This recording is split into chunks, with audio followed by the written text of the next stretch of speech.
Minority declaration చూడాలనుకుంటే శాసనసభలో చట్టం చేసి గవర్నర్ గారితో ఆమోదం పొంది రాష్ట్రపతి గారికి పంపేదాకా న్యాయపరమైన ఇబ్బంది లేకుండా చిత్తశుద్ధి లేకుండా ఇంకోటి ఈ యొక్క 42% రిజర్వేషన్ల కొరకు మా కార్యక్రమాన్ని కొనసాగిస్తారు.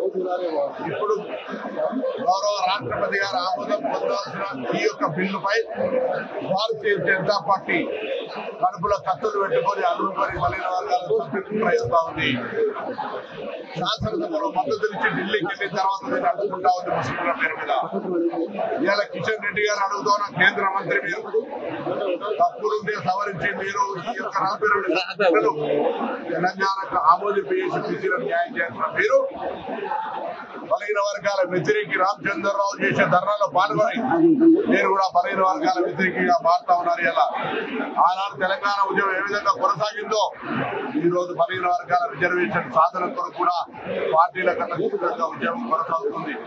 మీ బీజేపీలో ఉన్నటువంటి బీసీ ఎంపీలను మంత్రులు నాయకులందరినీ కోరుతా ఉన్నాం. ఈ రిజర్వేషన్ అనేటువంటిది ప్రజాస్వామికంగా చట్టబద్ధంగా అన్ని రకాల సర్వేల తర్వాత చేస్తా ఉన్నాం. దీన్ని వెంటనే ఆమోదించడానికి ఈ ధర్నా ప్రజల దృష్టి మరల్చడానికి లేదా మీరు బీసీ రిజర్వేషన్ అడ్డుకోవడానికి చేస్తున్న ధర్నాగా భావిస్తా ఉన్నాం. మీరు రిజర్వేషన్లు సాధించాలనుకుంటే ఈ ధర్నా ఢిల్లీలో చేయండి, లేదా బీసీ అని చెప్పుకుంటున్న ప్రధానమంత్రిని ఒప్పియండి. కేంద్రంలో అధికారంలో ఉన్నారు, రాజకీయపరమైన ధర్నాలు వద్దు.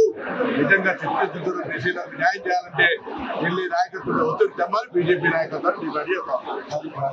స్థానిక సంస్థల ఎన్నికలు జరపాలని కోర్టులు కూడా అటువంటి ఆదేశాలు ఇచ్చి కేంద్రం నుంచి వచ్చే నిధులు రాకున్నప్పటికీ కూడా 42% రిజర్వేషన్లతో మేము ఎన్నికలకు పోవాలని నిర్ణయించుకున్నాం.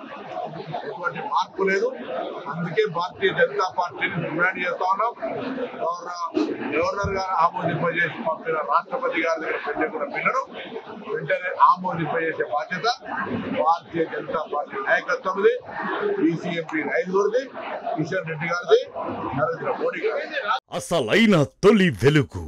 ఫాలో వాట్సాప్ @తొలి వెలుగు official.